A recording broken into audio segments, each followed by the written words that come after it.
తెలంగాణ రాజకీయాల్లో సంచలన పరిణామం చోటు చేసుకుంది.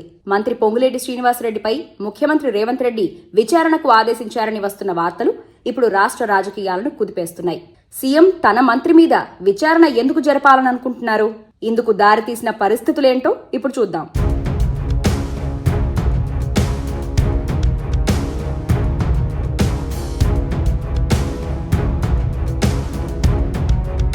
తెలంగాణ అసెంబ్లీలో అక్రమ మైనింగ్ అంశం మంటలు రాజేసింది. రాఘవ కన్స్ట్రక్షన్స్ అనే సంస్థపై వచ్చిన ఆరోపణలు రాజకీయంగా పెద్ద దుమారం సృష్టించాయి. ఈ సంస్థ మంత్రి పొంగులేటి కుటుంబానికి సంబంధించిందని ఆరోపణలు రావడంతో సీఎం రేవంత్ రెడ్డి కీలక నిర్ణయం తీసుకున్నారు. రాఘవ కన్స్ట్రక్షన్స్ తో పాటు అన్ని మైనింగ్ వ్యవహారాలపై సిబిసిఐడి విచారణకు ఆదేశాలివ్వడం ఇప్పుడు రాష్ట్ర రాజకీయాల్లో హాట్ టాపిక్ గా మారింది. తెలంగాణ ఏర్పడిన నాటి నుంచి ఇప్పటి వరకు అక్రమ మైనింగ్లపై విచారణ జరుపుతామని, దాంతో పాటే రాఘవ కన్స్ట్రక్షన్ సహా అన్ని మైనింగ్లపైన దర్యాప్తు జరిపిస్తామన్నారు. వాళ్ళు అడుగుతుండ్రు విచారణ కావాలని. అధ్యక్ష, తమరి ద్వారా ప్రతిపక్షానికి, తెలంగాణ ప్రజలకు నేను మాట ఇస్తున్నా, విచారణ ఆదేశించడానికి మా ప్రభుత్వం సిద్ధంగా ఉంది. ఆనాడు సిరిసిల్ల శాసనసభ నియోజకవర్గంలో నేరెళ్లలో ఇసుక బాధితులు దళితులను లారీ ఎక్కించి తొక్కిచ్చి చంపి అక్రమ ఇసుక రవాణా చేసిన సంతోష్ రావు వాళ్ళ తండ్రి రవీందర్ రావు గారికి సంబంధించిన నేరెళ్ల ఇసుక మాఫియా మీద విచారణ చేయడానికి మా ప్రభుత్వం సిద్ధంగా ఉంది. Survey number 168 Shirisha Geo Granites, దీనికి సంబంధించి ఆంధ్రప్రదేశ్ కు సంబంధించిన ఒక ఎక్స్ ఎమ్మెల్యేను బెదిరించి అక్కడ స్లోగన్లు ఇస్తున్న గతంలో మైనింగ్ శాఖ మంత్రిగా పనిచేసిన వ్యక్తి ఏదైతే వాళ్ళ మైనింగ్ లీజు రాపించుకొని అక్రమంగా మైనింగ్ చేసిండో దీనికి సంబంధించిన దాని మీద విచారణ.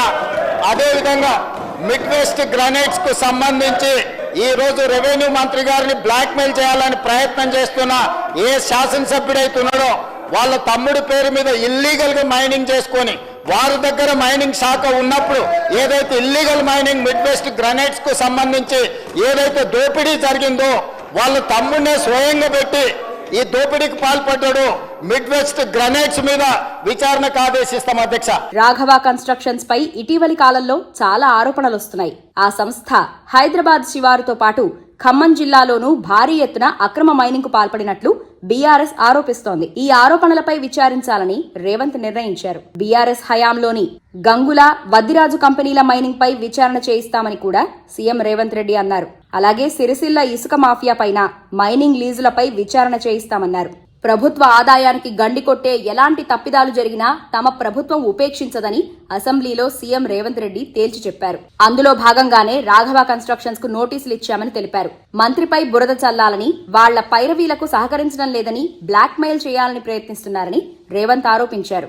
వాళ్ల బ్లాక్ మెయిల్లకు ప్రభుత్వం తలొగ్గదని అన్నారు. సిబిసిఐడి విచారణతో నిజాలు నిగ్గు తేలుస్తామన్నారు.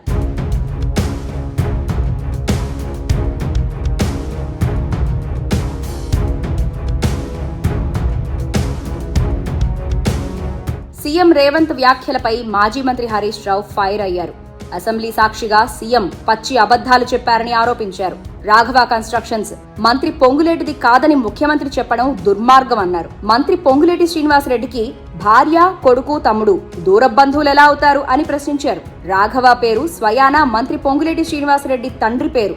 ఆ కంపెనీ ఆయందేనని లోకమంతా తెలుసు అని చెప్పారు. రాఘవ కన్స్ట్రక్షన్స్ డైరెక్టర్లుగా ఉన్నది పొంగులేటి సతీమణి మాధురి, కొడుకు హర్షారెడ్డి, తమ్ముడు ప్రసాద్ రెడ్డి అన్నారు. అసెంబ్లీని సీఎం రేవంత్ తప్పుదోవ పట్టించారని మండిపడ్డారు. సభలో కాంగ్రెస్ సర్కార్ డైవర్షన్ పాలిటిక్స్, అక్రమాలపై ప్రశ్నిస్తే డొంక తిరుగుడు సమాధానాలా అంటూ ఆగ్రహం వ్యక్తం చేశారు. రాఘవ కన్స్ట్రక్షన్స్ అవినీతి అక్రమాలపై ప్రభుత్వం తక్షణమే కఠిన చర్యలు తీసుకోవాలని హరీష్ రావు డిమాండ్ చేశారు. అధ్యక్ష, శంషాబాద్ మండలం కోత్వాల్ గూడ విలేజ్ సర్వే నంబర్ 62, 63 లో ఇక్కడ మరి ఎటువంటి కాలుష్య పరిశ్రమలు పెట్టకూడదు జీవో 111 ప్రకారం. కానీ ఇక్కడ రాఘవ కన్స్ట్రక్షన్స్ ఒక భారీ స్టోన్ క్రషర్ ను డీజిల్ జనరేటర్ల మీద నడుపుతా ఉంది. ఆ రాఘవ కన్స్ట్రక్షన్స్ కు ఎండిఎల్ లైసెన్స్ లేదు, దానికి సిఎఫ్ఈ లేదు, దానికి సిఎఫ్ఓ లేదు, ఇండస్ట్రీస్ డిపార్ట్మెంట్ దగ్గర రిజిస్ట్రేషన్ లేదు.